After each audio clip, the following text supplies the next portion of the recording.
ওইটা শেষ হোক তারপর। বেশ, ঠিক আছে। তাহলে আমাদের আজকে আলোচ্য বিষয় হচ্ছে রোল অফ গ্রামার, যেটা স্ক্রিনে দেখতেই পাচ্ছ।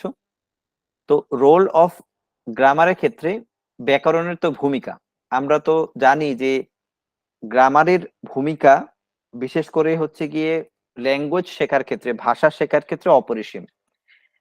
গ্রামার কাকে বলে, ব্যাকরণ কাকে বলে, যদি একটু বলো একজন দুজন, বাংলাতেই বলো, কোনো অসুবিধা নেই। ব্যাকরণ কাকে বলে? তাড়াতাড়ি বলো, অসুবিধা নেই। ব্যাকরণ কাকে বলে?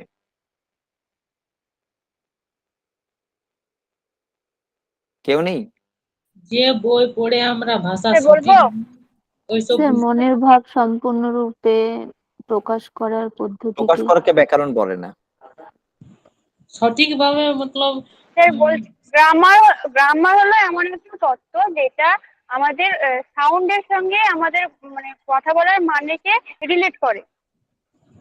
বেশ, ভাষাকে শুদ্ধভাবে বলতে এবং লিখতে যে বই আমাদেরকে সাহায্য করে সেই হচ্ছে এক কথায় ব্যাকরণ বা গ্রামার, তাই তো?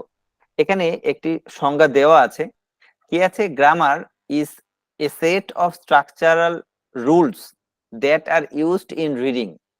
গ্রামার হচ্ছে গিয়ে একগুচ্ছ নিয়ম যেটা আমরা ব্যবহার করি রিডিং এর ক্ষেত্রে, পড়ার ক্ষেত্রে, রাইটিং এর ক্ষেত্রে, লেখার ক্ষেত্রে, স্পিকিং এর ক্ষেত্রে, অর্থাৎ বলার ক্ষেত্রে।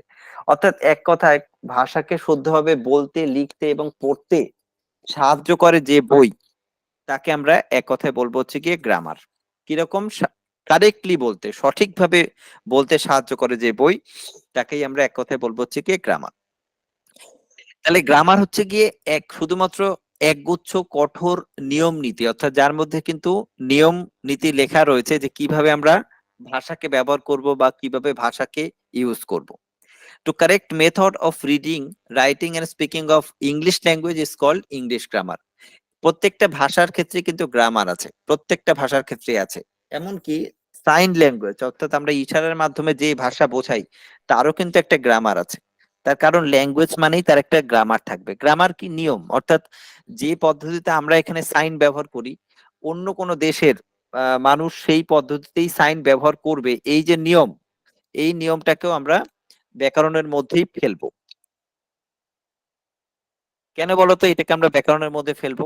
অর্থাৎ সাইন ল্যাঙ্গুয়েজের ক্ষেত্রে আমরা যে পদ্ধতিতে সাইন ব্যবহার করব, ধরো আফ্রিকার কোন একটি বধির ছেলে বা মেয়ে, সেও একই রকমের সাইন ব্যবহার করবে। যদিও অনেক ধরনের সাইন আছে, সে তো ভাষাও অনেক রকমের প্রকারভেদ আছে, কিন্তু সাইনটা আমরা যে ব্যবহার করব তারাও তাই ব্যবহার করবে। কেন? কারণ কি এর? কে বলতে পারবে?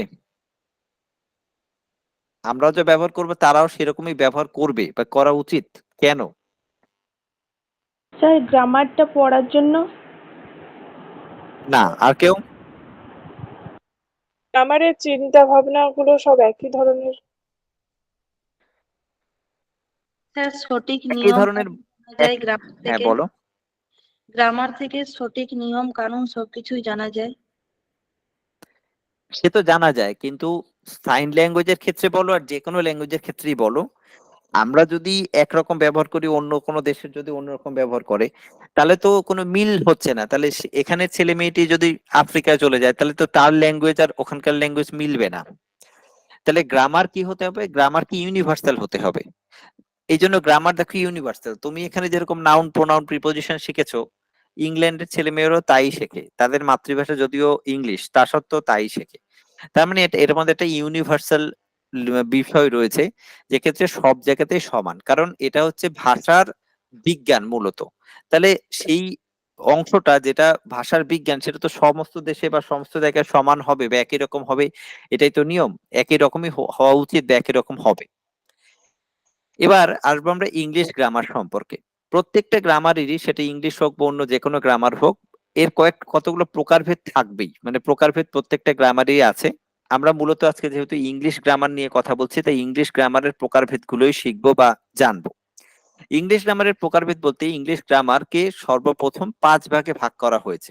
প্রত্যেকটা ভাগ সম্পর্কে খুব মন দিয়ে শুনবে, এগুলো এক কথায় প্রশ্নের উত্তরেই গুলো আসে। তাহলে প্রাথমিক ভাগ বা একে 5 ভাগে ভাগ করা হয়েছে। এই 5 ভাগের মধ্যে প্রথম যে ভাগটা আছে তাকে আমরা বলি অর্থোগ্রাফি। অর্থোগ্রাফি প্রথম ভাগটাকে আমরা বলছি। অর্থোগ্রাফির মানে হচ্ছে গিয়ে বর্ণ শুদ্ধিকরণ। বর্ণ শুদ্ধিকরণ মানে যেখানে আমরা প্রত্যেকটা ল্যাঙ্গুয়েজের যে শব্দ সেটাকে আমরা শুদ্ধ করব বা সঠিক করব। আমাকে বলো তো সঠিক কিভাবে করা যেতে পারে? বাংলা ভাষাই বলো, তাড়াতাড়ি বলো। গ্রামারের রুলস গুলো যদি ফলো করা হয় তবে শুদ্ধ করা হবে। শুধু না, এখানে বলেছে বর্ণ শুদ্ধিকরণ, বলেনি যে ল্যাঙ্গুয়েজ শুদ্ধিকরণ, বর্ণ শুদ্ধিকরণ বলেছে। বর্ণকে শুদ্ধিকরণ কি করে করতে পারি সেটা বলো। পদ পদগুলো পদগুলোকে যদি ভালোভাবে ব্যবহার করা যায়, এক কথায় পার্টস অফ স্পিচ গুলোকে। আচ্ছা, আর বেশ, দেখো তুমি সঠিক বর্ণ জানো, তুমি সঠিক সঠিক বর্ণও জানো, স্ট্রাকচারও জানো, কিন্তু আমরা এই বর্ণ এবং স্ট্রাকচার জানা সত্ত্বেও আমরা কি করি, একটা ল্যাঙ্গুয়েজের মধ্যে, এই একটা কনভারসেশনের মধ্যে বিভিন্ন রকমের বিরাম চিহ্ন ব্যবহার করি, স্পেলিং কে সঠিকভাবে ব্যবহার করি, কোনোটা ক্যাপিটাল লেটার লিখি, কোনোটা স্মল লেটার লিখি, এর মাধ্যমে আমরা বর্ণকে শুদ্ধ করি। কিরকম, ধরো যদি প্রথমে তুমি শুরু করো তাহলে নিশ্চয়ই THE দা দিয়ে শুরু করবে, দা ম্যান, এরকম ভাবে শুরু করবে। তাহলে এই যে টিটা বড় হাতের ক্যাপিটাল লিখলে এটা হচ্ছে বর্ণকে শুদ্ধভাবে তুমি লিখেছো। তুমি যদি একই কথা লিখতে THE দা লিখে তারপরে ম্যান লিখতে, তোমার কথাটা কিন্তু একই তুমি লিখেছো, কিন্তু তুমি এটা অশুদ্ধ লিখেছো। তার কারণ তুমি সঠিক যে বর্ণের নিয়ম সেটা ফলো করোনি।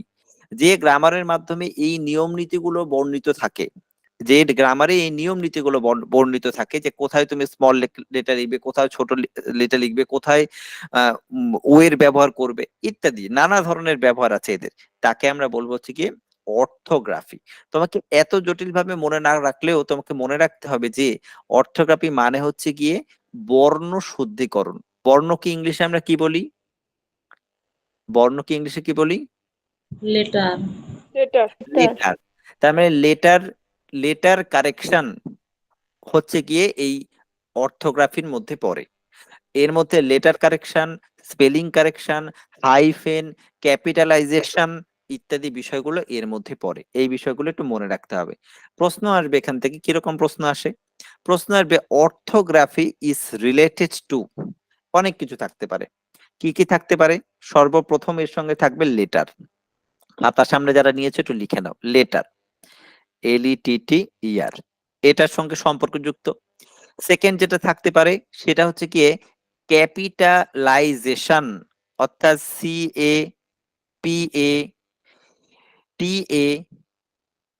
CAPITALIZATION, ক্যাপিটালাইজেশন মানে কোথায় বড় হাতের হবে, কোথায় ছোট হাতের হবে, ইত্যাদি বিষয়গুলো এর মধ্যে ইনক্লুডেড থাকবে। ঠিক আছে, এর সঙ্গে ইনক্লুডেড থাকতে পারে কি, থাকতে পারে স্পেলিং থাকতে পারে, কারণ স্পেলিংটাও এর সঙ্গে সম্পর্কযুক্ত, কারণ বর্ণ বিশুদ্ধ করতে গিয়ে আমি স্পেলিং কেও সঠিক করে আমাকে লিখতে হবে। তার মানে SPELLING, স্পেলিং।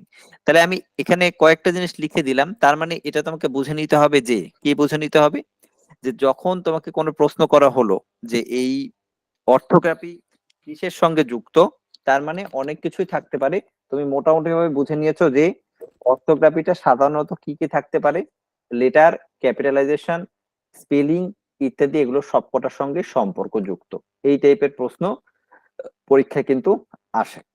ঠিক আছে, বিশেষ করে সিটেট তো আসেই, আমাদের টেটেও একবারই তো টেট আমাদের হয়েছে নতুন নিয়ম অনুসারে, তো এখানেও যে এই টাইপের প্রশ্ন আসবে এটাই সাধারণ বিষয় বা স্বাভাবিক বিষয়। ঠিক আছে, নেক্সট আমাদের যে টপিকটা আসছে তার নাম হচ্ছে কি এটিমোলজি। খুবই প্রচলিত একটা টার্ম, যারা কম্পিটিটিভ এক্সাম দাও তাদের অহরহ এই ধরনের প্রশ্ন আসে, ইংলিশে এই ধরনের প্রশ্ন আসে। এটিমোলজি, এটিমোলজি গ্রামার মানে হচ্ছে কি শব্দ বা প্রকরণ। শব্দ বা প্রকরণ হচ্ছে গিয়ে এটিমোলজি গ্রামার। শব্দের একটু আগে যেটাকে আমরা বর্ণের শুদ্ধকরণ যেটাকে আমরা শিখেছিলাম, ঠিক সেরকম ভাবে এইখানে আমরা শব্দকে শুদ্ধভাবে ব্যবহার করব। শব্দকে শুদ্ধভাবে ব্যবহার করব মানে কি, এক্ষেত্রেও তোমরা জানো নিশ্চয়ই যে, প্রত্যেকেই জানো যে আমাদের অনেক সময় অনেক অনেক শব্দ আছে যাদেরকে আমরা হোমোফোন বলে থাকি, অর্থাৎ একই ধরনের উচ্চারণ হয় কিন্তু তাদের মানে হয়ে যায় আলাদা, তাই তো? তাহলে এইটা সঠিকভাবে ব্যবহার করতে যেখানে শেখাবে সেখানে বলবো আমরা এটিমোলজি। যেমন ধরো আমি বললাম একটা সেন্টেন্স লিখি, আমি বললাম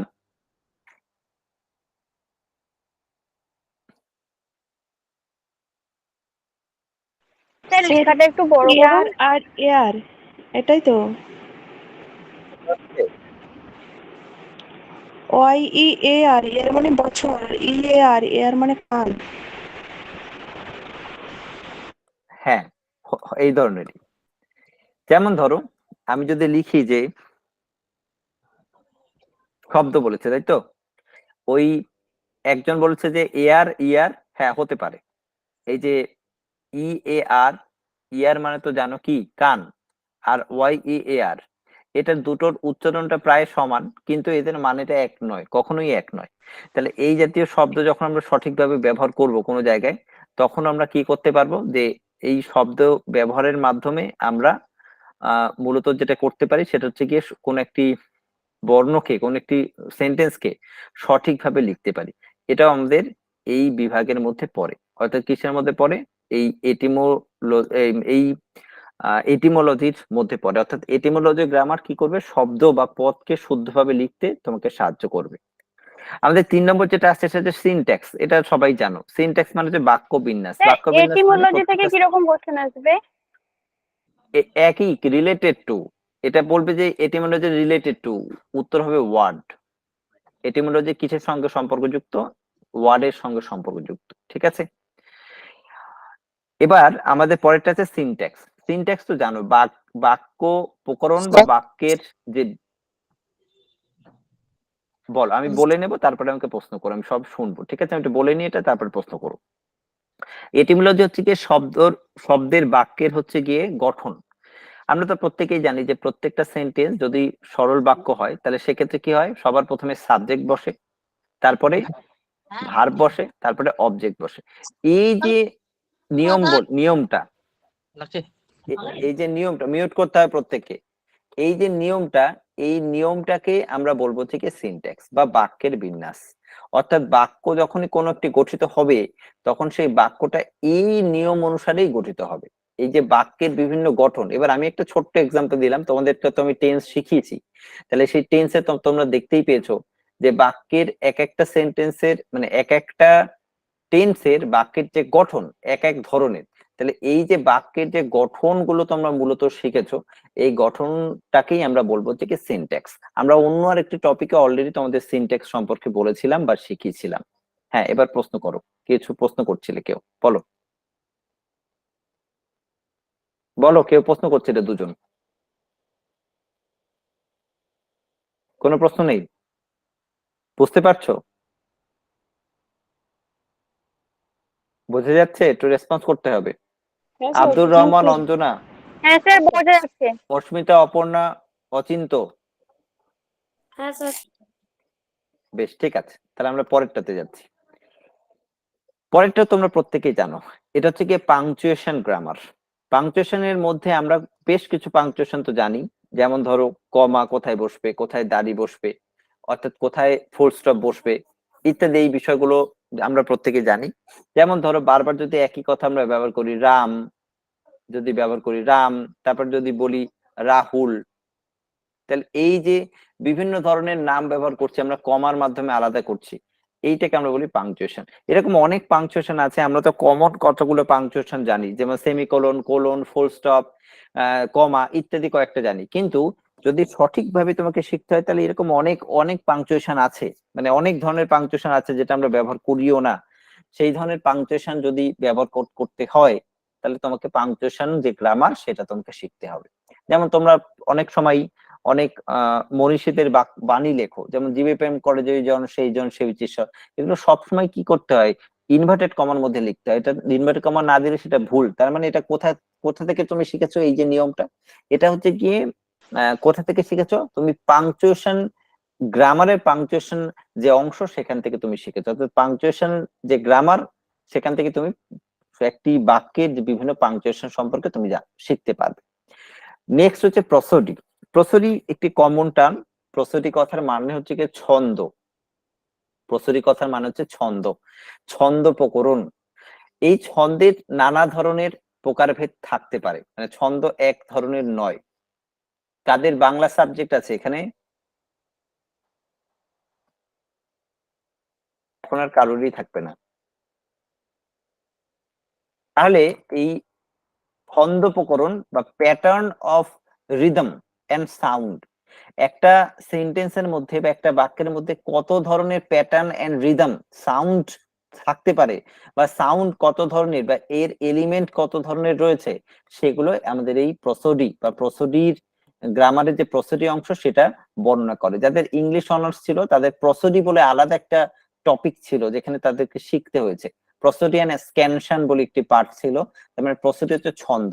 এই ছন্দের বিভিন্ন ধরনের প্রকারভেদ রয়েছে বা ভাগ আছে, সেগুলো আমরা এই এই যে গ্রামারের পার্ট সেখানে গিয়ে শিখবো। তোমরা শুধুমাত্র এখান থেকে একটু একটা একটা করে বিষয় জেনে রাখো, তোমাদের তো এত ডিটেলসে জানার দরকার নেই। তোমরা জেনে রাখো এখান থেকে প্রসোডি যদি রিলেটেড টু আসবে, প্রশ্ন আসতে পারে। প্রসোডি তাহলে কিসের সঙ্গে রিলেট করছে বলো তো? প্রসোডি কিসের সঙ্গে ছন্দ। সম্পর্কিত? সাউন্ডের। ছন্দ মানে রিদম, সাউন্ড নয় কিন্তু রিদম। সাউন্ড বিষয় আলাদা আর প্রসোডি বিষয় আলাদা, ঠিক আছে? রিদম RHYTHM, তার মানে RHYTHM, রিদমের সঙ্গে সম্পর্কযুক্ত হচ্ছে কি এই কি প্রসোডি, তাই তো? RHYTHM, তাহলে রিদমের সঙ্গে সম্পর্কযুক্ত হচ্ছে গিয়ে আমাদের প্রসোডি। তোমাদের শুধু এইটুখানি জেনে রাখলেই হবে যে কোনটা কার সঙ্গে সম্পর্কযুক্ত। আমরা গ্রামারের এটা এক রকম ভাগে মানে একটা দিক থেকে 5 রকম ভাগে ভাগ করেছি। গ্রামারকে আরো অনেক রকম ভাগে ভাগ করা যায় এর কার্যাবলী বা এর প্রেক্ষাপটের ভিত্তিতে। From the another perspective, grammar may be again be 3 types. আবার গ্রামারকে 3টে ধরনে ভাগ করা যায়। কি পার্সপেক্টিভ সেটা? এটা মূলত হচ্ছে গ্রামারের যে পড়ার ধরন, মানে গ্রামার পড়ে যে আমরা শিখতে পারি বা কোন গ্রামার পড়ে কি শিখতে পারবো, এই ধরন অনুসারে আমরা গ্রামারকে আবার 3টে ভাগে ভাগ করি। এখান থেকে কিন্তু প্রশ্ন আসেই। কিরকম? প্রথমের যে গ্রামারটা আছে এটা হচ্ছে লিঙ্গুইস্টিক্স গ্রামার। লিঙ্গুইস্টিক কথার মানে কি? ভাষাতত্ত্ব। ভাষাতত্ত্ব মানে কি? কোন একটি ভাষার ব্যুৎপত্তি, মানে কোথা থেকে উৎপত্তি লাভ করেছে বা কোথা থেকে এসছে, এই বিষয়টাকে আমরা বলি হচ্ছে কি লিঙ্গুইস্টিক। লিঙ্গুইস্টিক নিয়ে পড়াশোনা করা যায়, এটা জানো যে ইংলিশে লিঙ্গুইস্টিক বিষয় নিয়ে পড়াশোনা করে। ভাষার ব্যুৎপত্তিগত উৎপত্তি, একে আমরা বলি লিঙ্গুইস্টিক গ্রামার। অর্থাৎ কোন একটি শব্দ কোথা থেকে উৎপত্তি হয়েছে। আজকে ধরো তুমি এই যে রিড কথাটা তুমি পড়ছো, রিড, ধরো READ, এই যে পড়ছো, এইটা কোথা থেকে এসছে এটা যদি আমরা খুঁজে বের করতে চাই, তাহলে নিশ্চয়ই আমাকে লিঙ্গুইস্টিকের সহযোগিতা নিতে হবে।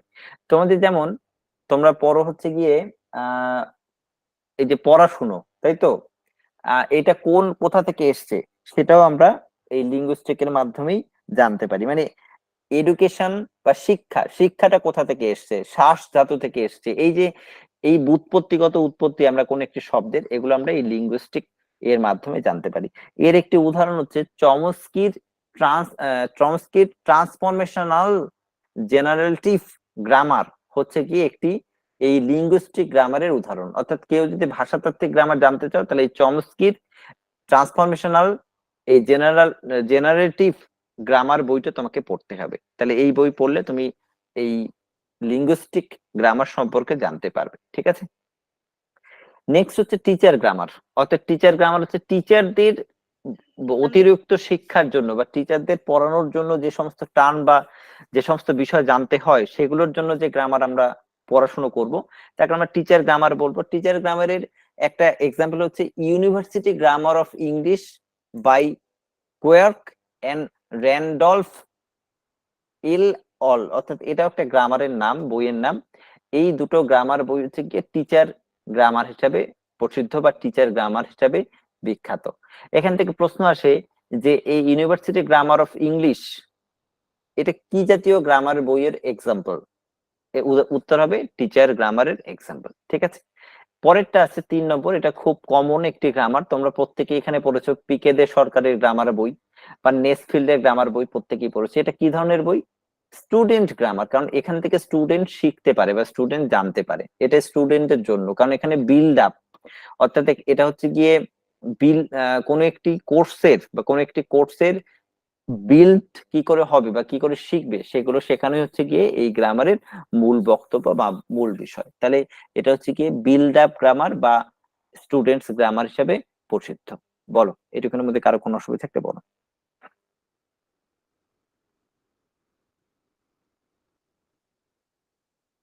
কোনো কোশ্চেন থাকলে বলো। স্যার এখান থেকে কিরকম কোশ্চেন আসবে? বলেই তো দিলাম একটু আগে কোনটা কোন গ্রামার, একটা এক্সাম্পল দিয়ে দেবে। আছে এই প্রশ্নগুলো শেষের দিকে আছে, আমরা স্যার, আলোচনা করব। কিরকম প্রশ্ন আসবে লিঙ্গুইস্টিক থেকে? পিকে দে সরকার কি টাইপের গ্রামার বই, এই টাইপের প্রশ্ন আসবে। এবার তোমার যদি এইটুখানি ধারণা থাকে যে কোনটা কি টাইপের গ্রামার বই, তবেই তুমি পারবে। পিকে দে সরকারের বই কি টাইপের গ্রামার বই, এই টাইপের উদাহরণ আসবে বা এই টাইপের প্রশ্ন আসবে।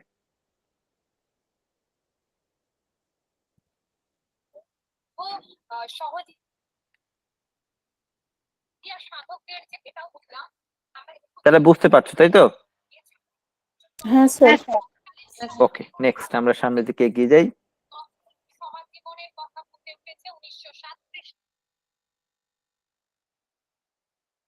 অন্য ক্লাসের আওয়াজ পাচ্ছ বোধহয়, পাবে না, আর অসুবিধা নেই।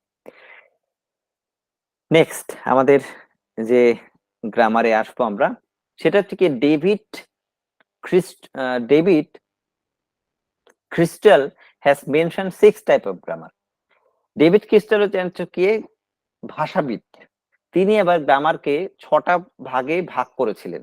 এবার তার ভাগগুলো নিয়ে আমরা আলোচনা করব। এগুলো এক একটা এক এক ধরন, মানে এক একটা পার্সপেক্টিভ বা এক একটা আঙ্গিকে এই গ্রামারকে বিভিন্ন রকম ভাবে বিভিন্ন জন ভাগ করেছে। কেউ কেউ ফাংশনাল অ্যাসপেক্ট হিসেবে ভাগ করেছে, অর্থাৎ গ্রামারের কার্যকারিতা দিক হিসাবে। কেউ কেউ গ্রামারের পঠন দিক, অর্থাৎ পড়াশোনা করে কোনটা কার জন্য বই সেই হিসেবে ভাগ করেছে। আর কেউ কেউ অন্য কোনো আঙ্গিকে ভাগ করেছে। সেই অনুসারে আমরা গ্রামারকে বিভিন্ন রকম ভাবে ভাগ করেছি এবং সেটা সম্পর্কে আমরা এখানে জানছি মূলত। তো আমরা পরের যে গ্রামার, মানে এখন যে গ্রামারটা জানবো সেটা হচ্ছে গিয়ে এই ডেভিড, এই যে ভদ্রলোক ভাষাবিদ, সেটা হচ্ছে গিয়ে ডেভিড ক্রিস্টাল যে ভাগে ভাগ করেছেন সেটা সম্পর্কে জানবো। এটাও খুব ইম্পর্টেন্ট, এটার এখান থেকে কিন্তু প্রশ্ন আসে এবং এই টপিক গুলো তোমরা অন্য একটি টপিকের মধ্যে তোমাদেরকে পড়ানো হয়েছে অলরেডি। একটা হচ্ছে ডেসক্রিপটিভ গ্রামার, এটা হচ্ছে বর্ণনামূলক গ্রামার, অর্থাৎ যেখানে a grammar that describe the use of language without any judgment where any use it right or not। এটা মনে রাখতে হবে, ডেসক্রিপটিভ গ্রামার হচ্ছে বর্ণনামূলক গ্রামার। এই গ্রামারের ক্ষেত্রে বর্ণনামূলক বলতে তুমি কোনো একটি বিষয় সম্পর্কে তোমাকে লিখতে দেওয়া হয়েছে বা বলতে বলা হয়েছে। এখানে বলতে তো বলা হবে না, লিখতেই দেওয়া হবে যেহেতু গ্রামার। তুমি সেটা সম্পর্কে ফ্রি হ্যান্ড লিখতে পারবে, অর্থাৎ যা ইচ্ছা তাই লিখতে পারবে, মনের ভাব প্রকাশ করতে পারবে। এক্ষেত্রে তোমারটা কোনটা ঠিক কোনটা ভুল সেটা খুব একটা জাজমেন্টের বিষয় না। জাজমেন্টের বিষয় হচ্ছে তুমি কিভাবে এই বিষয়গুলোকে বর্ণনা করতে পেরেছো বা বর্ণনা করেছো, সেটাই হচ্ছে গিয়ে মূল বিষয়, মূল বোঝার বিষয়।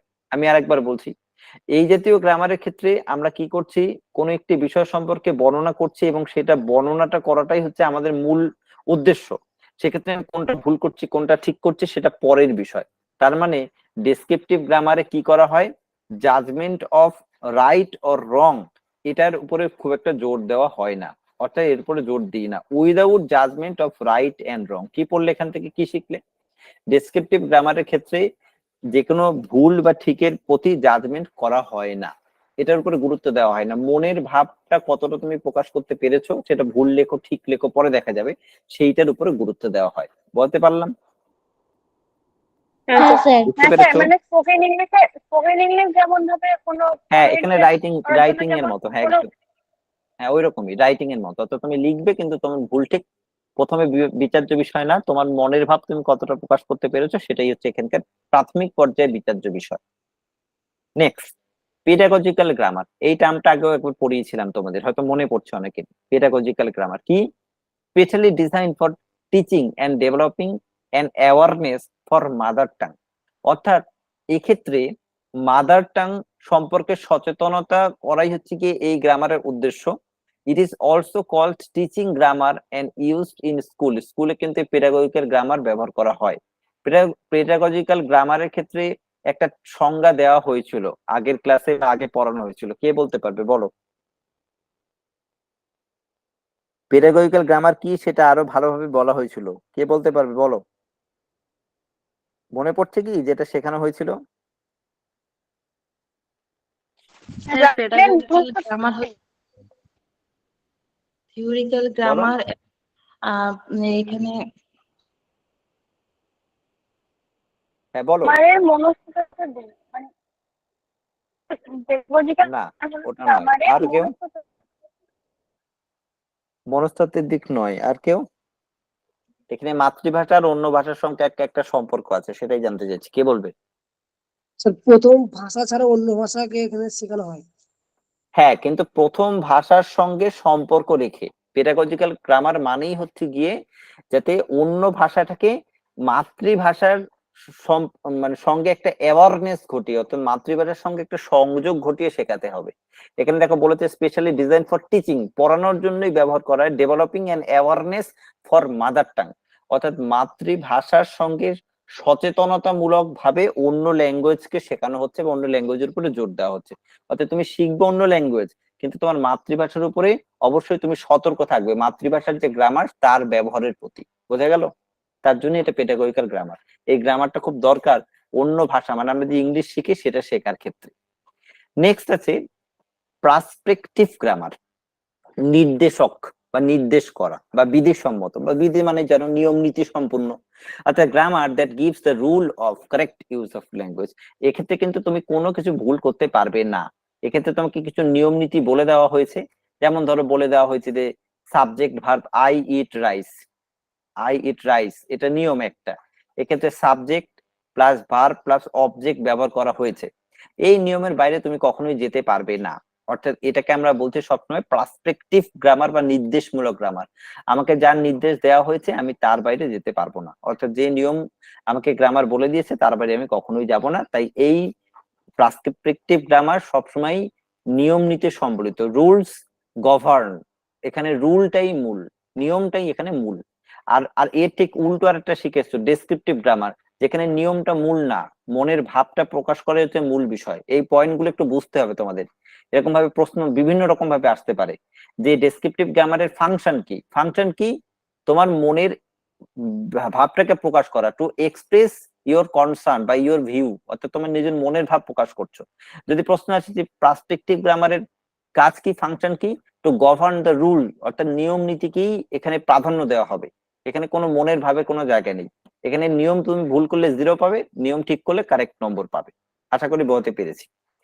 নেক্সট আমাদের পরের যে পয়েন্ট আসছে সেটা হচ্ছে কি রেফারেন্স গ্রামার, অর্থাৎ নির্দেশক ব্যাকরণ, grammatical description that tries to be as comprehensive as possible so that it can be used as a reference book for those who want to establish a grammatical rule.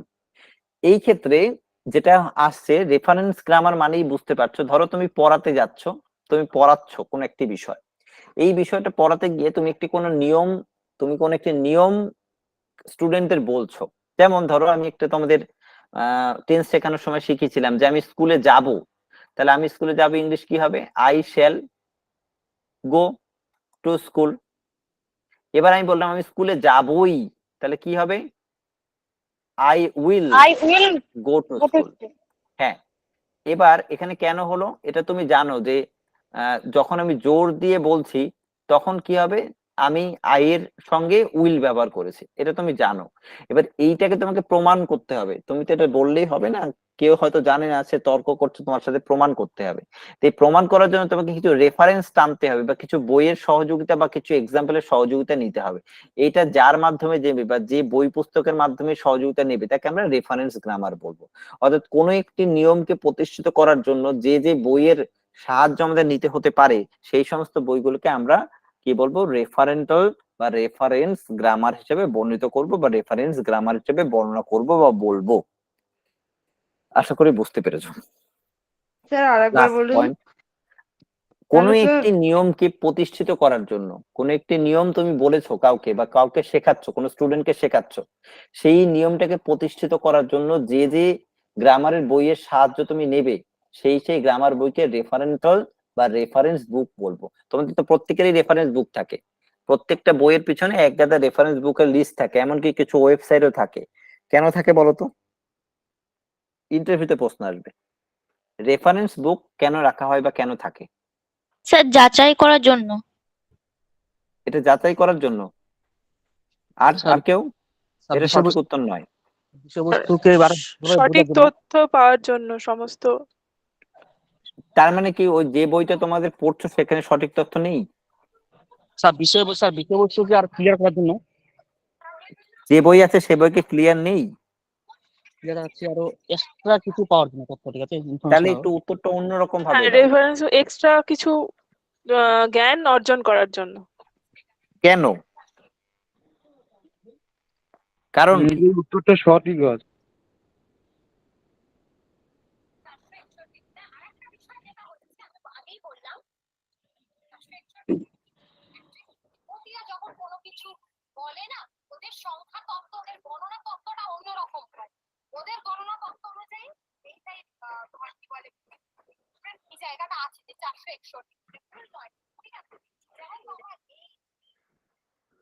সঠিক উত্তর একজনেরও হয়নি। আমরা তো জানি যে একটা ক্লাসে বিভিন্ন টাইপের ছাত্রছাত্রী থাকে। কিছুজন গড গিফটেড বা বুদ্ধিদীপ্ত শিশু হতে পারে। তা তুমি যেটুকু বই পড়াচ্ছ বা তোমার বইতে যেটুকু তথ্য রয়েছে সেটা কি তার পক্ষে এনাফ? নিশ্চয়ই না। সে আরো বেশি কিছু জানতে চাইতে পারে, ওই একই বিষয়ক আরো কিছু জানতে চাইতে পারে। তার জন্য তার এই যে জ্ঞান ভান্ডারকে পূর্ণ করার জন্যই ওখানে এক্সট্রা কিছু রেফারেন্স বুক বা রেফারেন্স তথ্য তোমাকে দিয়ে দেওয়া হয়, প্রত্যেকটা বইয়ে দিয়ে দেওয়া হয়। যারা, এবং ওখানে একটা কথা লেখাই থাকে যে extra ordinary learner, for extra ordinary learner this reference books are given, এরকম একটা কথাই লেখা থাকে। অর্থাৎ এক্সট্রা অর্ডিনারি লার্নারের জন্যই এই বই এবং বিভিন্ন ওয়েবসাইট দেওয়া থাকে। তোমরা নিশ্চয়ই এটা খেয়াল করেছো বা পড়েছো। তাহলে এক্সট্রা অর্ডিনারি লার্নাররা সবসময় পাঠ্য বই বাদে অনেক বই পড়াশোনা করে, কারণ বই পড়াশোনা করলে একই টাইপের জ্ঞান অর্জিত হয়। তাহলে তোমাদের কাছ থেকে সঠিক উত্তরটা আমি চেয়েছিলাম, কিন্তু একজনও সঠিক উত্তর দিতে পারোনি। তুমি যদি বলো যে মানে সঠিক তথ্য যাচাই করার জন্য, তাহলে প্রশ্ন করবে তাহলে যে বইটা তুমি পড়ছো এটা সঠিক নয়। অবশ্যই সেটা সঠিক, সবই সঠিক। আরো বিশেষ শিশুদের জন্য, অর্থাৎ যারা এক্সট্রা অর্ডিনারি, তাদের চাহিদা তো পূর্ণ হচ্ছে না, ওইটুখানি বইয়ের যে নলেজ রয়েছে বা জ্ঞান আছে সেটাকে পূর্ণ করার জন্যই এই রেফারেন্স বুক থাকে। ঠিক তেমন ভাবেই এই গ্রামার বইতে কিছু নিয়ম রয়েছে। তুমি একটা তুমি একটা কোনো নিয়মকে প্রতিষ্ঠা করতে চাইছো, সবাইকে বোঝাতে চাইছো যে এই নিয়মটা সঠিক, আমি সঠিক বলছি, তখন তুমি অনেক রেফারেন্স দেখতে পারো বা রেফারেন্স ঘাটতে পারো। বা কোনো একটি সেন্টেন্স তুমি হয়তো অন্যরকম ভাবে ব্যবহার করতে পারো যেটা অন্য কোনো রেফারেন্স বুকেও রয়েছে। তাই সেই তথ্যটাকে প্রমাণ করার জন্য রেফারেন্টাল বা রেফারেন্স গ্রামারের প্রয়োজন হয়। আমরা পরের তথ্যতে যাব, সেটা হচ্ছে কি থিওরিটিক্যাল গ্রামার, অর্থাৎ তাত্ত্বিক গ্রামার। কিরকম? A grammatical approach that goes beyond the study of any individual language and determines the inherent rule for analysis. এটার মানে থিওরিটিক্যাল মানে যে তাত্ত্বিক, আর grammatical approach that goes beyond the study of any individual language. কোনো একটি ভাষা শেখার ক্ষেত্রে, কোন একটি ভাষা তুমি শিখেছো, সেই ভাষাটার তাত্ত্বিক রূপ মানে তার অভ্যন্তরীণ রূপটাকে আরো তুমি ভালোভাবে জানতে চাইছো, প্রত্যেকটা রুলকে অ্যানালিসিস করতে চাইছো বা ব্যবহার করতে চাইছো। যে রুলগুলো তুমি শিখেছো সেই রুলের প্রত্যেকটা রুলেই তুমি ব্যবহার করতে চাইছো। তাই এই ব্যবহার করার ক্ষেত্রে তোমাকে আগে থিওরিটা ভালো করে জানতে হবে। তাহলে কোনো একটি ভাষার কোনো একটি রুলকে যদি একেবারে তাত্ত্বিক ভাবে মানে একদম গোড়া থেকে তুমি জানতে চাও, তাহলে যে গ্রামারের সহযোগিতা তোমাকে নিতে হবে, তাহলে সেই গ্রামারের নাম হচ্ছে থিওরিটিক্যাল গ্রামার। ব্যাপারটা একটু ভালো করে বুঝিয়ে দিই। যেমন তোমাকে আমি বলে দিলাম যে প্রত্যেকটা সেন্টেন্সের শুরুতে সাবজেক্ট বসে, তারপরে ভার্ব বসে, তারপরে অবজেক্ট বসে। তুমি যদি আমাকে প্রশ্ন করো যে স্যার এইটা কেন বসে, আমরা এই সাবজেক্টকেই সবার আগে কেন বসাবো, আর ভার্বটা এমন বা কি যেটাকে আমাকে মিডিলে বসাতে হবে, আমি তোমাকে বলবো এটা গ্রামারের নিয়ম। তাই কিন্তু এই গ্রামারের নিয়মটা নিশ্চয়ই কোনো একটা বেস বা কোনো একটা পদ্ধতি অনুসরণ করে এখানে এসছে, এখানে আনা হয়েছে। এবার আমি তোমাকে বলে দিলাম গ্রামারের নিয়ম অনুসারে এটা এসছে, কিন্তু গ্রামারের ওই নিয়মটা কোনো একটি নিয়ম বা কোনো একটি পদ্ধতি অনুসারেই তৈরি করা হয়েছে। এবার ওই নিয়মটার সম্পর্কে যদি তোমাকে আরো বিস্তারিত ভাবে জানতে হয় বা জানতে চাও, তাহলে সেক্ষেত্রে তোমাকে চলে যেতে হবে, পিছিয়ে যেতে হবে বলতো থিওরিটিক্যাল গ্রামার। আমি একটা বাংলায় এক্সাম্পল দিই। আমার কাছে একটা বই আছে বহু পুরনো, মানে বইটা হচ্ছে 1905 সালের, হয়তো একদিন গল্প করেছিলাম তোমাদের কাছে। 1905 সালের একটি বাংলা গ্রামার বই আছে। আমি যখন মাধ্যমিকে পড়ি তখন কলেজ স্ট্রিট থেকে পুরনো বইয়ের দোকান থেকে কিনেছিলাম, এবং এই বইটি আমি পাই। এটা আমার কাছে একটা অমূল্য সম্পদ। এটি একটা বিপ্লবীকে পুরস্কার দেওয়া হয়েছিল, তার মাধ্যমে 9 এবং 10-এ ফার্স্ট হয়েছিল তার জন্য, বাংলাদেশের একটি স্কুলে। মানে তার মধ্যে একটা চিঠি পেয়েছিলাম, সেখানে এটা লেখা ছিল, সেই তথ্যই তোমাদের কাছে বলছি। এখন এই বইটা অত্যন্ত ভালো একটি বই বা একটি মূল্যবান সম্পদ। কেন বলছি? এই কারণে বলছি, কারণ এই বইয়ে প্রত্যেকটা শব্দের ব্যুৎপত্তিগত অর্থ লেখা আছে, মানে ওই শব্দটা কোথা থেকে তৈরি হলো বা কেন তৈরি হলো সেটা লেখা আছে। এবার ওই বইটা আমি বাংলার, ওটা বাংলার একটি ডিকশনারি বুক মূলত। তাহলে ওখানে ধরো আমি একটা শব্দ তোমাদেরকে বলি, প্রত্যেকটা সিরিয়াল যখনই শুরু হয় টিভিতে তখন একটা কথা লেখা থাকে না, যে এই ঘটনার সঙ্গে অন্য কোনো ঘটনার মিল নেই, যদি অন্য কোনো ঘটনার সঙ্গে এর মিল পাওয়া যায় তাহলে সেটা নিছক কাকতালীয়, এরকম একটা কথা লেখা থাকে, কি থাকে তো? হ্যাঁ স্যার। হ্যাঁ স্যার। এখন যদি প্রশ্ন করো যে কাকতালীয় কথার মানে হচ্ছে গিয়ে কি, যে যদি মিলে যায় তাহলে সেইটা নিছক একটা মিরাকেল, মানে হয়তো মিলে গেছে, কেউ ইচ্ছা করে মেলায়নি, এরকম একটা বিষয়।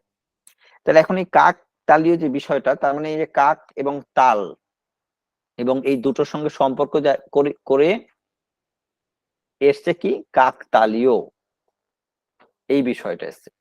এবার এই একটা শব্দ ধরো, আমি একটা এক্সাম্পল দিই, এই শব্দটা উৎপত্তি কি করে হলো, এই বইটার মধ্যে এই ডিকশনারিটা সেখানে লেখা আছে। কিরকম ভাবে? বহু প্রাচীন কালে একজন ব্রাহ্মণ, তখন নিশ্চয়ই জানো যে প্রত্যেকটা ব্রাহ্মণ সকালবেলা গঙ্গা স্নান করে তারপরে পুজো দিত। তো একজন ব্রাহ্মণ সে মন্দিরে প্রবেশ করবে, তাই কি করেছে, সে সকালবেলা খুব তাড়াহুড়ো করে তার ধুতিটাকে নদীর পাড়ে রেখে সে জলের মধ্যে নেমে পড়েছে এবং স্নান করছে। আর ঘাটে যেখানে ধুতিটা রেখেছে নদীর পাড়ে, সেখানে একটা তাল গাছ ছিল, মানে তাল গাছের গোড়াটাই হচ্ছে ঘাট। এটা তো জানো, এই গ্রামগঞ্জে গাছের গোড়াটাই ঘাট হয়ে যায়, পুকুরের বা নদীর। এবার যখন সে স্নান করে সে ধুতিটা হাত দিয়ে ধরতে যাবে, তখন ধপাস করে ওই গাছে ছিল পাকা তাল, এবং সেই তালের উপরে একটা কাক বসেছে, তালটা ধপাস করে ধুতিটার উপরে পড়েছে, আর তালটা ফেটে গেছে ধুতির মধ্যে, এবং সেই ধুতিটা তার পরার অযোগ্য হয়ে গেছে, এবং যেহেতু সে পুজো করবে তাই আরো অযোগ্য। তাই সে এই ধুতিটা ধরতে গিয়ে যখন তালটা পড়েছে, তখন গাছের দিকে তাকিয়ে বলছে কাকতালীয়, অর্থাৎ কাক এবং তালের একটা বিষয়। তাহলে এখান থেকে এই শব্দটা উৎপত্তি হলো, মানে প্রথম উচ্চারিত হয়েছে তার মুখ থেকে কাকতালীয় শব্দটা, যেটা হচ্ছে হঠাৎ করে কোনো কিছু ঘটে যাওয়া। এটার জন্য কেউই দায়ী নয়। কেন? কাকটাও দায়ী নয়, কারণ কাকটা তো স্বভাববশতই পাখি, তাই সে বসেছে। আর তালেরও দোষ নেই, কারণ তাল পেকে গেছে তাই সে পড়ে গেছে। তার মানে কাক এবং তালের যে সম্পর্ক হঠাৎ করে ঘটে যাওয়া, সেটাই হচ্ছে শব্দটার মূল মিনিং, যেটা ওই বইটার মধ্যে লেখা আছে। মানে আমি তোমাদের যেটা ভাবে ব্যাখ্যা করে বললাম, এরকম ভাবে ব্যাখ্যা করেই লেখা আছে। তাহলে এই যে শব্দের ব্যাখ্যা যে বই থেকে তুমি শিখতে পারবে, তাকে আমরা থিওরিটিক্যাল গ্রামার বলবো। বোঝা গেল? আর যেটা কাকতালীয় দোষ বলেছে, কাকতালীয় কাকেরও দোষ না, তালেরও দোষ না, বলে দিয়েছেন। কিন্তু আমি যে মজাদার ঘটনাটা বললাম সেটা কেমন লাগলো বলো? খুব ভালো। ভালো হ্যাঁ, লাগে। খুব সুন্দর। এরকম প্রত্যেকটা শব্দেরই ওই বইটার মধ্যে একটা করে ব্যাখ্যা আছে। এরকম অনেক শব্দেরই, যেগুলোর জটিল জটিল শব্দ, বাংলা বই, তো এরকম অনেক শব্দেরই অনেক ব্যাখ্যা আছে, যে কোথা থেকে এই শব্দটা উৎপত্তি হলো বা কে প্রথম এই শব্দটা মুখ থেকে উচ্চারিত করলো এবং কোন পরিপ্রেক্ষিতে এই শব্দের তৈরি হয়েছে, সৃষ্টি হয়েছে। এটা ওই যেহেতু এটা একটা ডিকশনারি বই, তার জন্য ওর মধ্যে পুরো সবকটা শব্দ পুঙ্খানুপুঙ্খ ভাবেই বর্ণিত আছে। বইটা প্রিন্টেড নয়, আগেকার যুগে সেরকম ছাপা কালিতে যেরকম প্রিন্ট করা হতো সেরকম একটি প্রিন্টেড করা একটি বই। আমি আগেই বললাম বইটা আমার কাছে মূল্যবান সম্পদ, কারণ 1902 সালে প্রিন্টেড হয়েছে। 1905 সালে একজন বিপ্লবীকে পুরস্কৃত করা হয়েছিল, এবং 1905 সাল থেকে আজকে 2023 সাল, তার মানে 118 বছর, তাই তো? শোনা যাচ্ছে কথা? হ্যাঁ স্যার শোনা হ্যাঁ, যাচ্ছে। 108। স্যার কেটে কেটে শোনা যাচ্ছে। কেটে কেটে শোনা যাচ্ছে? এবার শুনতে না পাবে, না, এখানে ক্লিয়ার বৃষ্টি হচ্ছে। ক্লিয়ার। হ্যাঁ ঠিক আছে, এবার শুনতে পাবে। এবার আমরা চলে আসব পরের অংশটা, প্রিন্সিপাল অফ টিচিং গ্রামার। একটি গ্রামার বা ব্যাকরণ শিক্ষার যে নীতি, মানে কাউকে তুমি গ্রামার শেখাচ্ছ, এটা শেখানোর যে নীতি বা নিয়ম, সেগুলো আমরা এখন এখানে পড়ব। আমরা মূলত এখানে 4-5টা নিয়ম নিয়েছি, অনেক বড় ব্যাখ্যা রয়েছে, আমি তোমাদের সংক্ষেপে সেটাকে আলোচনা করব যাতে পড়ে নিতে পারো। এটা বাংলাতেও লেখা আছে, বুঝে নিতে পারবে। সর্বপ্রথম যে নিয়মটা আসছে সেটা হচ্ছে গিয়ে যে বলেছে, today most of the principal of teaching grammar are derived from the CLT methodology in which grammar is taught mainly for communication. CLT methodology, CLT এর ফুল ফর্ম কেউ জানবে? কেউ বলতে পারবে? Communicative language teaching. হ্যাঁ বেশ, কমিউনিকেটিভ ল্যাঙ্গুয়েজ টিচিং। বাহ, very good very good. তাহলে সিএলটি মেথডে বর্তমানে গ্রামার শেখানো হয়, তার মানে গ্রামারটাকে আমরা বর্তমানে কমিউনিকেশনের একটা মূল অঙ্গ হিসেবে ধরছি। আগেকার সময় এটা ধরা হতো না, আগেকার সময় কোন একটি ল্যাঙ্গুয়েজের নিয়ম নীতি নির্ধারক হিসেবে গ্রামারকে ধরা হতো, কিন্তু বর্তমান মডার্ন যে থিওরি, সেখানে আমরা গ্রামারকে একটা কমিউনিকেটিভ মানে কমিউনিকেশনের একটি অঙ্গ হিসেবেই মূলত একে আমরা গুরুত্ব দিচ্ছি বা গুরুত্ব দিই। তাহলে কমিউনিকেশনের গুরুত্ব যখনই দেব, তখন আমরা এই গ্রামারটা কি কিভাবে শেখাবো। সর্বপ্রথম আসছে টিচিং ইন কনটেক্সট, মানে আলাদাভাবে গ্রামার শেখানোর দরকার নেই। টিচিং ইন কনটেক্সট, তুমি কোনো একটি কিছু পড়াচ্ছ কোনো স্টুডেন্টদের, এই পড়াতে পড়াতে যখন তোমার গ্রামার আসবে বেশ কিছু, তখন তুমি তাদেরকে গ্রামার শেখাবে। তার মানে টিচিং ইন কনটেক্সট, প্রসঙ্গ ব্যবহার করে পড়ানো দরকার আছে এখানে, প্রসঙ্গ অনুসারে পড়াতে হবে। অর্থাৎ grammar should be taught in context and in relation to the language skills. Grammatical form can be developed through use and analysis of text in course of reading, writing, listening, speaking. এটার মানে হলো যে যখন তুমি grammar শেখাচ্ছ অথবা কোনো text তুমি পড়াচ্ছ, তখন ওই টেক্সটের এক্সাম্পল গুলোকে নিয়েই তুমি গ্রামার শেখাতে পারো বা গ্রামার শেখাবে। তাহলে টেক্সটের সঙ্গে সঙ্গে তার গ্রামার পড়াটাও হয়ে যাবে স্টুডেন্টদের। একে আমরা বলছি টিচিং ইন কনটেক্সট, অর্থাৎ কোন একটি পাঠ্যসূচির প্রয়োগের মাধ্যমে কাউকে গ্রামার শেখানো। কিন্তু আমরা সেরকম ভাবে শিখিনি। আমরা কি করেছি, আমরা শুধু নিয়ম মুখস্থ করে সেই নিয়মগুলোকে জটিল আকার একটা গ্রামার শেখার চেষ্টা করেছিলাম। তার ফলে আমাদের যে পড়াশোনাটা ওটা চাইল্ড সেন্ট্রিক ছিল না। এখন তো চাইল্ড সেন্ট্রিক পড়াশোনা, আমাদের তো টিচার সেন্ট্রিক পড়াশোনা ছিল। টিচার যা বলেছে তাই আমরা গরু গাধার মতো অনেক সময় পড়ে গেছি, তো সেটাই ছিল। তার জন্য চাইল্ড সেন্ট্রিক এডুকেশনের মাধ্যমে কি করতে হবে, টিচিং ইন কনটেক্সট, অর্থাৎ কোনো কিছু গ্রামার আমরা টেক্সট অনুসারে শিখবো বা টেক্সটের যে কনটেক্সট অনুসারে আমরা গ্রামারটাকে শিখবো। নেক্সট, এইটাও একটা সহজ পদ্ধতি, সেটা হচ্ছে কি ইনডাকটিভ টিচিং বা ইনডাকটিভ মেথড। এটা তো জানোই প্রত্যেকে। আমরা আগে কি করতাম, আগে নিয়ম মুখস্থ করতাম, তারপরে আমরা কি করতাম, তারপরে সেটাকে প্রয়োগ করতাম। কিন্তু এটা নয়, আগে এক্সাম্পল আমাদেরকে দিতে হবে, তারপরে আমরা কি করব, সেইটাকে ক্ষুদ্র আকারে নিয়ে আসবো। যেমন ধরো আমি যদি সন্ধি বলি, তাহলে আমরা কি বলবো, হিম যুক্ত আলয়, তাই তো, হিমালয়। তার মানে এখানে কি হয়েছে, অ হিম ম অ আসছে, অ এবং আকার যুক্ত হয়ে আকার তৈরি হয়, তার জন্য হিমালয় হয়েছে, হিমালয়। তার মানে এই যে আকারটা এসছে অ প্লাস আ যুক্ত হয়ে আ তৈরি হয়, এটা একটা নিয়ম, সন্ধির নিয়ম। তাহলে এই নিয়মটা তুমি যদি মুখস্থ করাও কাউকে, তাহলে সে কিছুই বুঝবে না, বা আমরাও সেইভাবেই পড়েছি। তো সেই জায়গা থেকে কি করতে হতো, আগে একটা এক্সাম্পল দিয়ে সেটাকে পুঙ্খানুপুঙ্খ ভাবে বোঝাতে হতো, যেখানে অ আসছে কোথায়, আ আসছে কোথায়, তারপরে এখানে কেন আ হচ্ছে, তাহলে স্টুডেন্ট ভালো মনে রাখতে পারতো। তার মানে দ্যাট মিনস যে কোনো গ্রামারের ক্ষেত্রে আগে এক্সাম্পল এবং তারপরে আমরা কি করব, তারপরে এক্সাম্পলের পরে আমরা সূত্রে উপনীত হব বা সূত্রটাকে বোঝাবো। এই মেথডে আমরা গ্রামারটাকে শেখাবো। একে আমরা বলছি ইনডাকটিভ টিচিং বা ইনডাকটিভ টিচিং মেথড। এখান থেকে প্রশ্ন আসবে যে গ্রামার সব থেকে ভালো শেখানো যায় কোন পদ্ধতিতে। এটা বহুবার এই প্রশ্ন এসছে। Grammar can be taught effectively in which method, এটা 2022 সালের টেট পরীক্ষাতেও এসছে। কি হবে, inductive Inductive. Method. Inductive method. Teaching. হ্যাঁ, প্রশ্ন আসবে grammar can be taught effectively in which method. Option থাকবে ইন্ডাকটিভ, ডিডাকটিভ, চাইল্ড সেন্ট্রিক, এরকম কিছু অপশন থাকবে, মিনিং ফোকাসড এরকম। তার মধ্যে উত্তর হবে ইন্ডাকটিভ মেথড। প্রশ্নটা ভালো করে পড়ে তারপর উত্তর দিতে হবে, কি টাইপের প্রশ্ন হলে তার উত্তর হবে সেই রকম। নেক্সট আছে মিনিং ফোকাসড টিচিং। অর্থের উপর গুরুত্ব দিয়ে গ্রামার শেখাতে হবে। যেমন the focused is in meaning rather than the forms. আমরা আগে কি করতাম, ফর্ম মানে নিয়ম, ওই যে একই রকম বলবো সাবজেক্ট ভার্ব অবজেক্ট, এই ফর্মের উপরে জোর দিতাম। বাট বর্তমানে গ্রামারটাকে মিনিং এর উপরে আমরা জোর দেবো, যে সে যেটা লিখেছে তার ফর্মের সঙ্গে সঙ্গে তার মানেটাও সঠিকভাবে প্রকাশ পাচ্ছে কিনা। It means in interesting and continuous to be so impossible to start an acquisitions of a grammar. This automatic learning could be unconscious in nature. এটার মানে হলো আমরা স্টুডেন্টদের বর্তমানে কি করব, তার যে মনের ভাবধারা সেটা কিভাবে সে গুরুত্ব দিচ্ছে তার উপরে গুরুত্ব দিয়ে গ্রামারটাকে শেখাবো।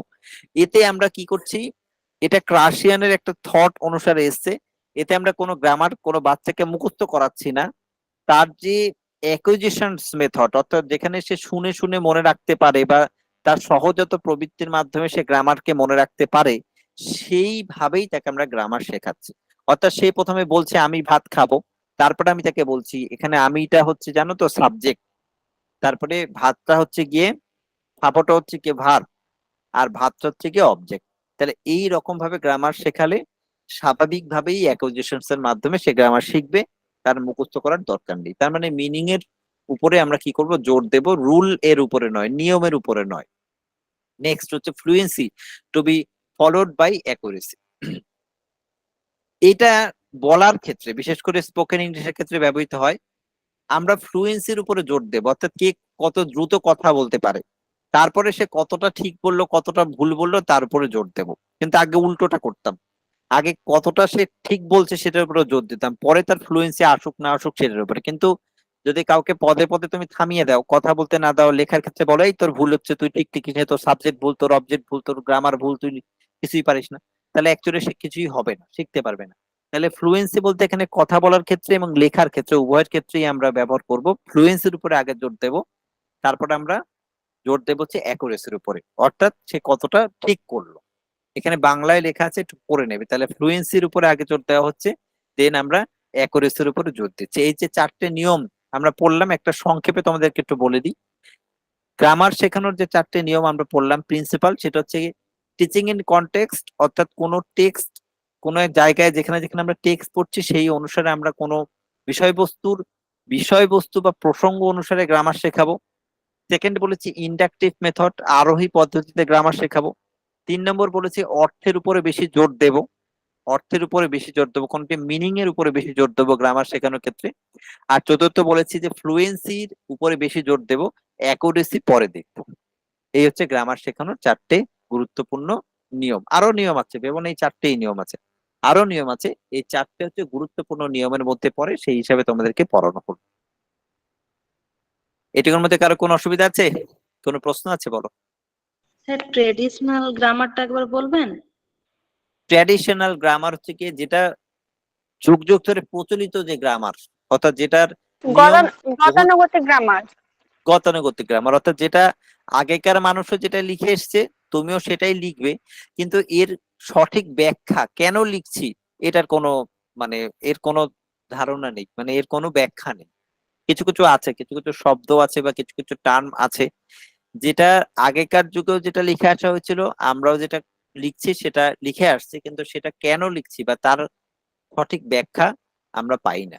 অনেক অনেক শব্দ আছে, বাংলার ক্ষেত্রেও আছে, ইংলিশের ক্ষেত্রে আছে, সব ল্যাঙ্গুয়েজেই থাকে, যেটাকে আমরা ট্র্যাডিশনাল মেথড হিসেবে ধরে নিই, যে এটা যুগ যুগ ধরে প্রচলিত তাই, কিন্তু হয়তো সেটা ভুল, তার জন্যই আমরা আমরা ব্যবহার করে যাই। ঠিক আছে, যেমন একটা এক্সাম্পল দিই, তাহলে সংস্কৃতের এক্সাম্পল দিই।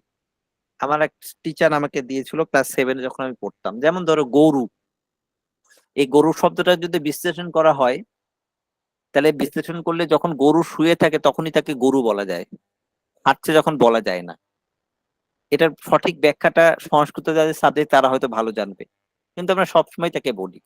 তাহলে এরকম কিছু শব্দ আছে যেটা আমরা মানে সবসময় ব্যবহার করবো। যেমন ধরো সবিতা, সবিতা কথাটা মানে, সবিতা তো মেয়েদের নাম, তাই না?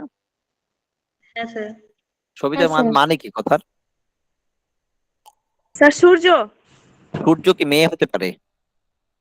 না স্যার। কিন্তু এর কোনো ব্যাখ্যা আছে না, ব্যাখ্যা নেই। কেউ একজন কারো মেয়ের নাম সবিতা রেখেছে, সেটাই যুগ যুগ ধরে রেখে চলেছে মানুষজন।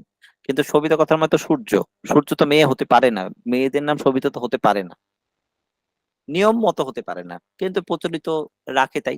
এরকমই গ্রামারটাও সেরকম, যে সমস্ত গ্রামার ট্র্যাডিশনালি ব্যবহার করে আসছে তার মধ্যে কিছু ভুল চোখ আছে, মানে নিয়ম নিয়ম অথবা গঠনগত কিছু ভুল আছে, কিন্তু সেই ভুলের কোনো ব্যাখ্যা নেই।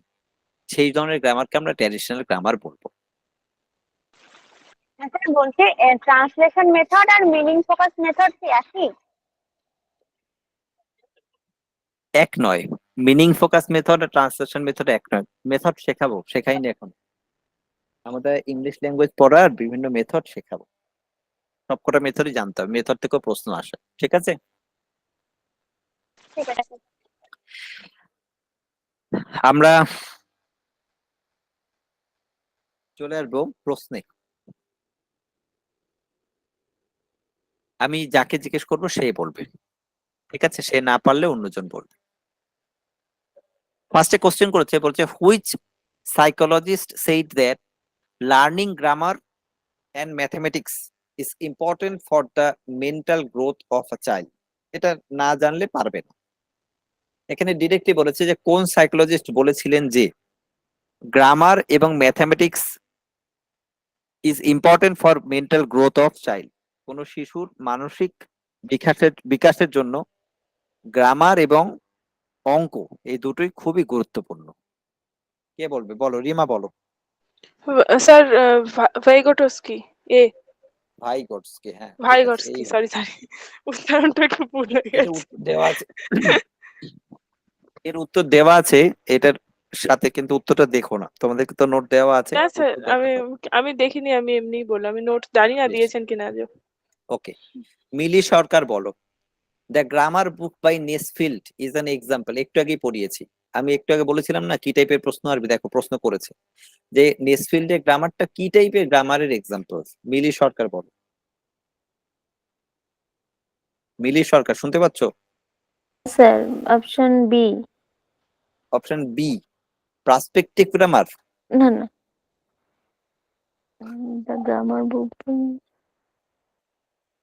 Sir option A. নেসফিল্ডের গ্রামার কি টাইপের গ্রামার? ছিল না, স্টুডেন্ট গ্রামার ছিল না।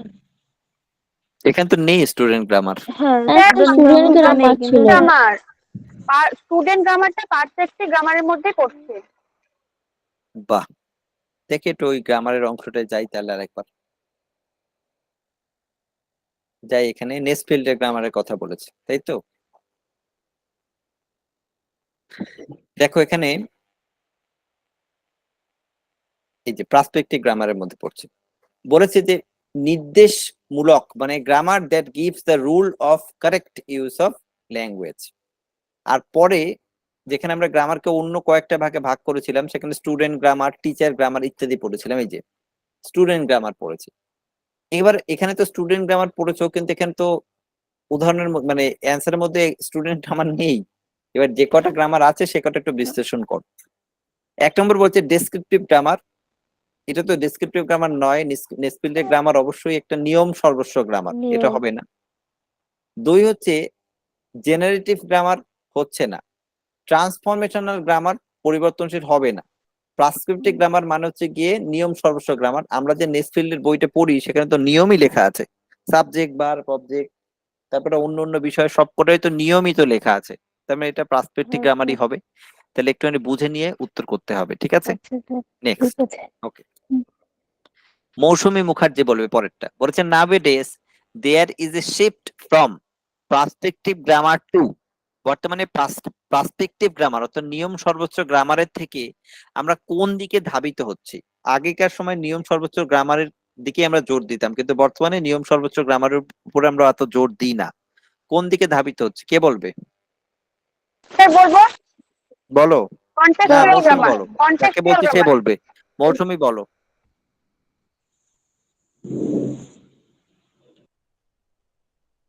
মৌসুমী পারবে? মৌমিতা পুরকাইত। স্যার অপশন এ। অপশন নেই, ডেসক্রিপটিভ। আচ্ছা বেশ, ঠিক আছে, ডেসক্রিপটিভই হবে। তার কারণ একটু আগে আমরা পড়েছিলাম যে বর্তমানে আমরা নিয়ম নীতির সেটাই তুলনায় বলতে যাচ্ছিলাম ডেসক্রিপশন। ভাবের, হ্যাঁ, যে মনের যে ভাব সেটার উপরে বেশি জোর দিই। তারা ওখানে একটা কথা বলেছে, ডেসক্রিপটিভ গ্রামার কি করে, এটার ভুল ঠিক এর উপর খুব একটা গুরুত্ব দেয় না, মনের ভাবের উপরে গুরুত্ব দেয়। তাই বর্তমানে আমরা পার্সপেক্টিভ গ্রামারের থেকে ডেসক্রিপটিভ গ্রামারের দিকে শিফট করছি বা যাচ্ছি। তার কারণ ডেসক্রিপটিভ গ্রামারটা অনেক বেশি চাইল্ড সেন্ট্রিক গ্রামার, আর ওই নিয়ম নীতি সর্বোচ্চ গ্রামারটা চাইল্ড সেন্ট্রিক গ্রামার নয়। বর্তমানে শিক্ষা ব্যবস্থা যেহেতু শিশু মনস্তত্ত্ব মূলক ভাবে শিক্ষা ব্যবস্থা, তার জন্য পার্সপেক্টিভ গ্রামারটা শিশু মনস্তত্ত্বের সঙ্গে বিরোধী একটি নীতি। তার জন্য আমরা বর্তমানে ডেসক্রিপটিভ গ্রামারের উপরে জোর দিচ্ছি, এটা মনে রাখতে হবে। Nowadays grammar teaching should not be, বর্তমানে গ্রামার কিরকম ভাবে শেখানো হয় না প্রশ্ন করেছে। এটা তো জানোই। 1 নম্বর হচ্ছে কি, দেখো এটা কিন্তু একটু কন্ট্রোভার্সিয়াল কোশ্চেন, ভালো করে লক্ষ্য করো। বলছে কি রকম ভাবে nowadays grammar teaching should not be, কিরকম ভাবে শেখানো উচিত নয় বর্তমানে। প্রিয়া ঘোষ বলো, বর্তমানে কিরকম ভাবে শেখানো নয় বলেছে। আমরা একটু ব্যাখ্যা করি। ইন্ডাকটিভ মেথডে আমরা তো শেখাবো, এটা কারেক্ট। রুল ড্রাইভেন, কিছু জায়গায় নিয়ম নীতি তো জানতেই হবে গ্রামারে, না তো গ্রামার হবেই না, এটাও কারেক্ট। কন্টেক্সচুয়াল, একটু আগে পড়ে এসেছি যে টেক্সট অনুসারে গ্রামার শেখাবো, স্যার এটাও correct। ডিডাক্টিভ হবে। হ্যাঁ, তাহলে আমরা কোনটায় শেখাবো না, ডিডাক্টিভে শেখাবো না। নট বলেছে, এটা একটু মনে রাখতে হবে, নট। তার মানে ডিডাক্টিভ মেথডে আমরা শেখাবো না, ঠিক আছে। তার জন্য আমরা বর্তমানে ডিডাক্টিভ মেথডে গ্রামারটাকে শেখাই না বা শেখাবো না হিসাবেই ধরে নিচ্ছি। নেক্সট বলেছে ফাংশনাল গ্রামার এমফাসাইজ অন, কার্যকারী যে গ্রামার আছে সেটা কিসের উপরে গুরুত্ব দেয়, স্যার ডি হবে option। কিসের উপরে গুরুত্ব দেয়? হবে। দেখি কোনটা হয়।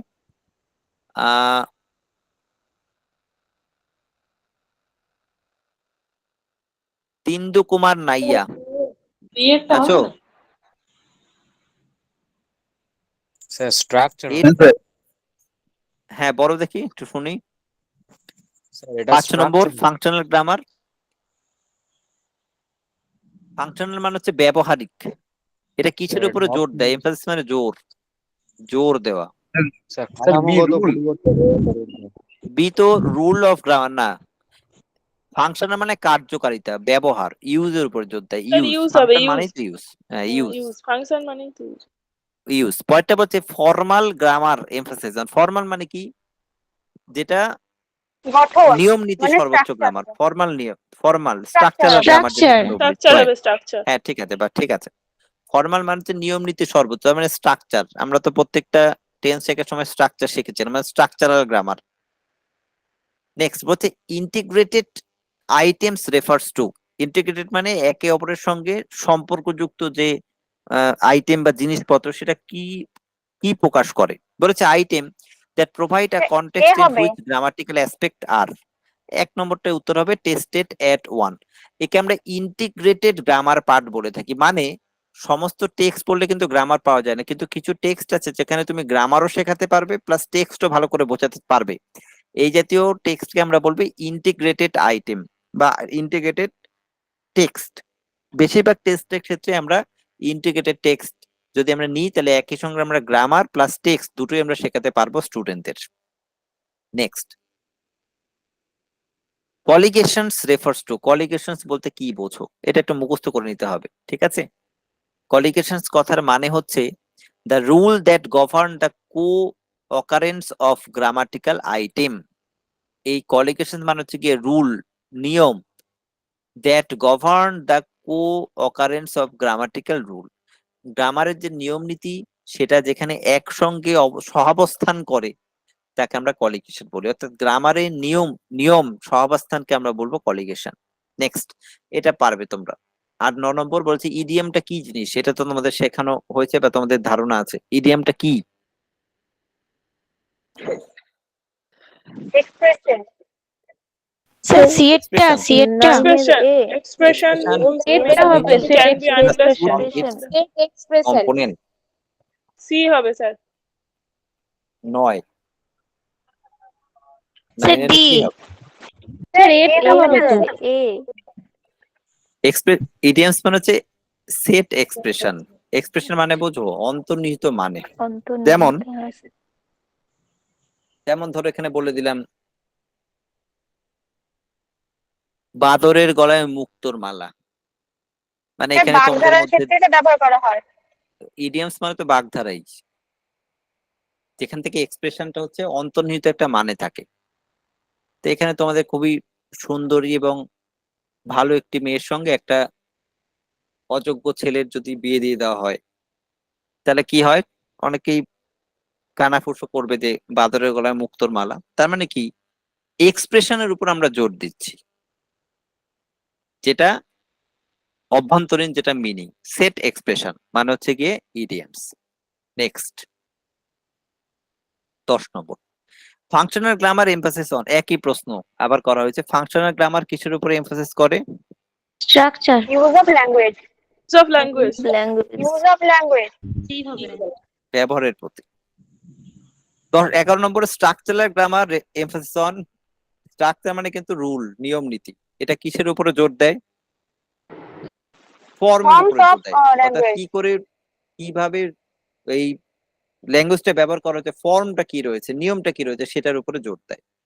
Which is not a principal of grammar teaching. নিচের অপশনগুলোর মধ্যে কোনটা ব্যাকরণ শিক্ষার সঠিক নিয়ম নয়, এটা প্রশ্ন করেছে। 1 নম্বর হচ্ছে টিচিং ইন কনটেক্সট, এটা তো সঠিক নিয়ম, একটু আগে তো শিখে আসলাম সঠিক নিয়ম টিচিং ইন কনটেক্সট ব্যাকরণ শেখার ক্ষেত্রে। 2 নম্বর বলেছে ইন্ডাকটিভ মেথড, এটা তো সঠিক নিয়ম। কয়টা বলতে মিনিং ফোকাস টিচিং, এটাও তো সঠিক নিয়ম। মিনিং স্যার শিখবো ডি হবে অ্যান্সার। তারপরে শিখতে। ঠিক আছে, দেখি মিনিং ফোকাস নিয়ম, এটাও সঠিক। কয়টা বলছে টিচিং, কয়টা বলছে টিচিং আইটেম ডিসক্রিপটিভলি, এটা তো হবেই না, এটাই হচ্ছে উত্তর। অর্থাৎ উপরে 3টে যেটা শিখলাম সবকটাই সঠিক মেথড, এইটাই শুধু সঠিক মেথড নয়। 11 নম্বর এই বলছে মেথডটা একটু বুঝিয়ে দিন। এটা কোনো মেথডই না, বলেছে টিচিং আইটেম কি আছে কথাটা, ডিসক্রিটলি, মানে এলোমেলো ভাবে কোনো কিছুকে শেখানো, এটা তো হবেই না।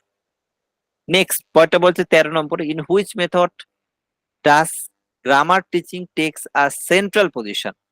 নিচে অনেকগুলো সিএলটি মেথড। মেথডের কথা বলা আছে, আমরা CLT প্রশ্নটা বলি তারপর তোমরা উত্তর দিও।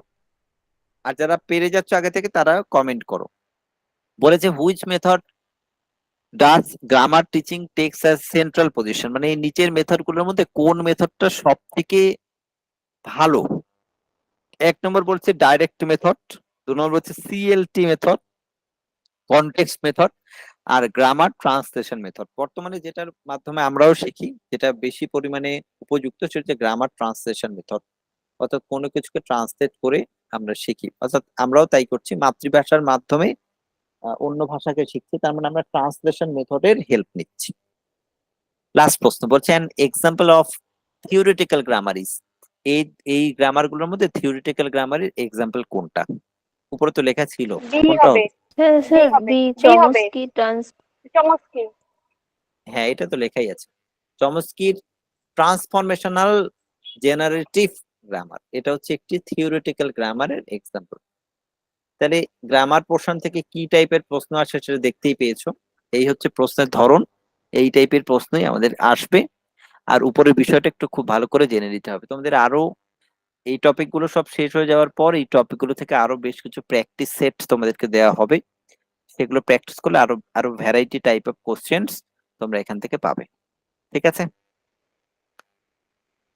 ওকে?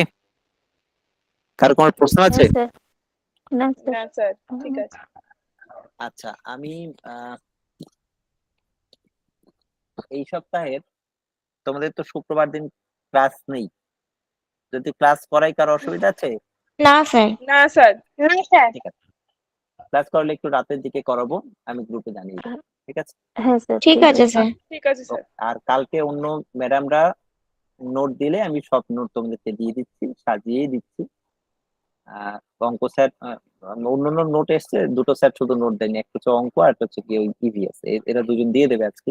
তোমাদের পড়ার পর আমি ফোনও করবো, এরা নোট দিলে আমি তোমাদের সাজিয়ে কালকে দিই। ওকে, তাহলে আজকে এতটুকুই থাক। হ্যাঁ স্যার। ঠিক আছে স্যার, গুড নাইট। বেশ, ঠিক, ওকে, গুড নাইট।